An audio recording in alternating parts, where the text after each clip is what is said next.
Good morning friends, welcome to CSB DM channel. First time చూస్తున్నట్టయితే like చేసుకోండి, share చేయండి, subscribe చేయండి. Sunday అయితే వచ్చేసిందండి. సండే అంటే మంచి స్పెషల్ ఉంటుంది అనుకుంటున్నారు కదండి, కానీ మా ఇంట్లో స్పెషల్ అయితే చేమగడ్డలు. సరే, అయితే చేమగడ్డలు ఫ్రై అయితే చేస్తాను ఈరోజు. సండే చేమదుంపలు ఫ్రై ఏంటి అనుకుంటున్నారు కదా, చెప్పాను కదండి, మా పిల్లలు చికెన్ తెచ్చినా మటన్ తెచ్చినా అస్సలు తినరు.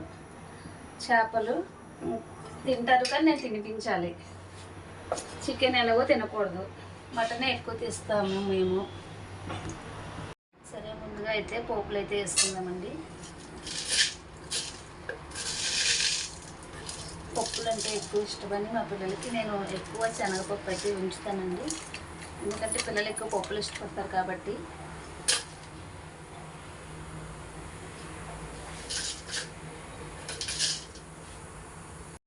తర్వాత వెల్లుల్లి వేసుకోవాలి, కొత్తిమీర, కరివేపాకు, ఎండుమిర్చి,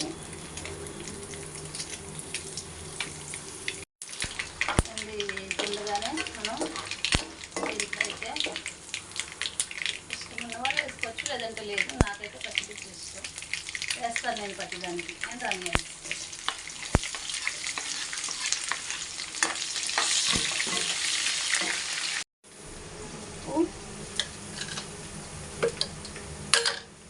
పసుపు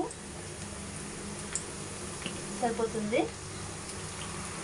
అయితే మటన్ అయితే ఎక్కువ తెచ్చి పెడతాను, అది కూడా నేనే బలవంతంగా పెడతాను. చికెన్ అయితే ఎక్కువ తినమండి, మా నార్మల్గా చికెన్ తినేటప్పుడు కూడా మేము ఎక్కువ తినము, చాలా తక్కువ.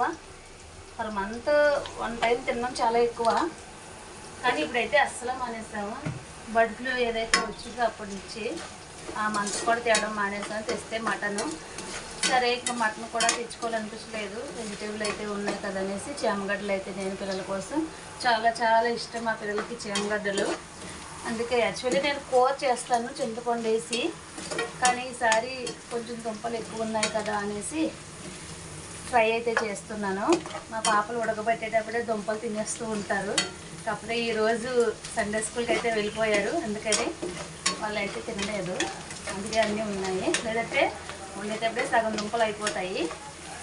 సరే, నాకు కూడా టైం అయిపోతుందండి చర్చ్కి. ఇవైతే అయిపోయిన తర్వాత దుంపలు అయితే వేసేసుకోవాలి, చక్కగా ఎలా అయితే వేసేసుకోవాలి. ముందుగా చర్చ్ అయితే ఈ పార్టీ అయిపోతుంది కదా అనుకుంటారు, కానీ మాకు ఫస్ట్ రెంట్ హౌస్లో ఉన్నప్పుడు మేమైతే ఫస్ట్ అక్కడ ఎర్లీ మార్నింగ్ ఉండేది చర్చ్. పిల్లలకి సండే స్కూలు 9:30 కల్లా అయిపోయేది. కానీ మాకు ఇక్కడ మా ఫ్లాట్ల దగ్గరికి వచ్చేసరికి ఒక పన్నా చర్చ్ అనేసి ఉంది, దగ్గరలో ఉంది కదా అని మేము అక్కడికి వెళ్ళడం మానేసాము. దగ్గరలో ఉన్నదాన్ని పెడుతున్నాము, ఎక్కడైతే ఏముందండి, ఎక్కడైనా దేవుడే కదా, అంత దూరం ఎందుకు వెళ్ళడం, పిల్లలు తీసుకొని అందులోకి అది దగ్గరలో ఉన్నదే మంచిది కదా అనేసి మేము దగ్గరలోనే చర్చ్కి అయితే వెళ్తున్నాము. ఇక్కడ వచ్చేసి మార్నింగ్ సండే స్కూలే 9:30 to 10:30, 11 అయిపోద్దండి. ఇంకా 12కి 12 అలాగా చర్చ్ స్టార్ట్ అవుతుందండి. అందుకని నాకు కూడా టైం అయిపోతుందని తొందరగా తెలుస్తున్నాను. ఇదండి, అలాగైతే చెయ్యాలి. నేనైతే ఇలా చేస్తాను చేమగడ్డలు ఫ్రై. ఇంకా దీన్ని లైట్గా సిమ్లో ఉంచుకుంటే అది అలా, ఎందుకంటే మనకు ఆల్రెడీ ఉడికిపోయిన దుంపలే కాబట్టి పెద్దగా వేగవసరం లేదు. కొంచెం లైట్గా అయితే వేగిన తర్వాత ఉడికించుకొని ఆఫ్ చేసేసుకుందాం. ఒక 5 minutes అయితే ఇలా సిమ్లో అయితే ఉంచుతానండి. ఇంకేంటంటే అండి, మా పిల్లలకి చెప్పిన మాట అయితే వింటారండి. అది వద్దు తినొద్దు అంటే తినరండి, అది చెయ్యొద్దు అంటే చెయ్యరు. అలా చెప్పే మాట వినే పిల్లలు కూడా ఈ రోజుల్లో ఉండాలి కదండి. మా పిల్లలు అలా వింటారండి. ఏంటి అంటే, మా పిల్లలు వచ్చేసి కవల పిల్లలండి.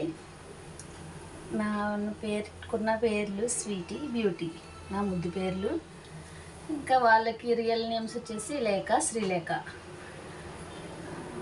అలా పెట్టుకున్నాను. ఎవరైనా సరే కన్ఫ్యూజ్ అవుతారండి, ఎవరు లేఖ, ఎవరు శ్రీలేఖ, ఎవరు స్వీటీ, ఎవరు బ్యూటీ అని చాలా కన్ఫ్యూజ్ అవుతారు. బ్యాక్ సైడ్ ఉంటే నేను కూడా కన్ఫ్యూజ్ అవుతానండి. కానీ చాలామంది అయితే నన్ను ఒక క్వశ్చన్ అయితే అడుగుతారు, మీకు ఎలా తెలుస్తుంది ఎవరు పెద్దవాళ్ళు అని అడుగుతారు. కానీ నేనైతే అది ఎదుటి వాళ్ళు అడిగినప్పుడు ఏంటి క్వశ్చన్ తెలిసి అడుగుతున్నారా తెలియక అడుగుతున్నారా అని అయితే నేను అనుకుంటానండి. ఎందుకంటే ఒక తల్లికి తన బిడ్డలో తెలియకుండా ఉండదు కదా.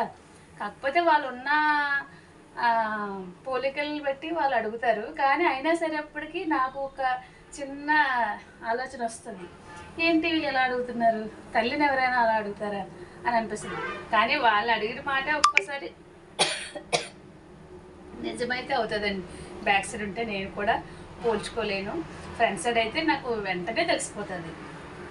వాళ్ళిద్దరూ బ్యాక్ సైడ్ ఉంటే ఎవరు స్వీటీ ఎవరు బ్యూటీ అని నేను కూడా ఎక్కువ కన్ఫ్యూజ్ అయిపోతాను. నిద్రలో లేస్తారు కదండి పడుకున్నప్పుడు, అప్పుడు కూడా స్వీటీ అనుకొని బ్యూటీని పిలుస్తాను, బ్యూటీ అనుకొని స్వీటీని పిలుస్తాను. అప్పుడు అనిపిస్తుంది వాళ్ళు అందుకేనా అడుగుతారు అని అనిపిస్తుందండి నాకు. ఓకే అండి, థ్యాంక్ యూ. నా ఛానల్స్ ఫస్ట్ టైం చూస్తున్నట్టయితే ప్లీజ్ సబ్స్క్రైబ్ చేసుకోండి, లైక్ చేయండి, షేర్ చేయండి, ఎక్కడి వరకు వెళ్ళిందో కామెంట్ కూడా చేయండి. మీరు చేసే సపోర్ట్ వల్లే నేను ఏదైనా చేయడానికి కొంచెం ఎక్కువగా చేయడానికి ఆసక్తి చూపుతాను. మీ సపోర్ట్ని పెట్టే మా ఎదుగుదల ఉంటుందండి. అంటే ఏదో ఎదిగేద్దాము అని కాదు, స్టార్ట్ చేసామంటే ఏదో ఒకటి చేయాలి కదండి, అది మాట. Please support. Thank you so much. Bye bye friends. సరే, ఇదైతే ఏమైందో చూద్దాము. అయిపోయిందండి, ఇంకా చాలు. ఇంకా ఇది మనం చక్కగా పెరుగన్నంతో నంచేసుకోవచ్చు, పప్పు చారుతో తినచ్చు, పప్పుతో కూడా తినచ్చు, ఏదంటే అది ఇష్టం. మా పిల్లలు అయితే ఎక్కువ శాతం దీన్ని పప్పుతోని పెరుగన్నంతో తింటారు. అదండి. ఓకే ఫ్రెండ్స్, నేను అయితే చర్చి టైం అవుతుంది, వెళ్తున్నాను. ప్రతి వీడియోలోనే సబ్స్క్రైబ్ చేసుకోమంటుందని అయితే విసుక్కోకండి. మేము అలా చెప్తేనే కదా మీరు మాకు సపోర్ట్ చేయగలరు. Okay friends, bye. మరో వీడియోతో కలుసుకుందాం.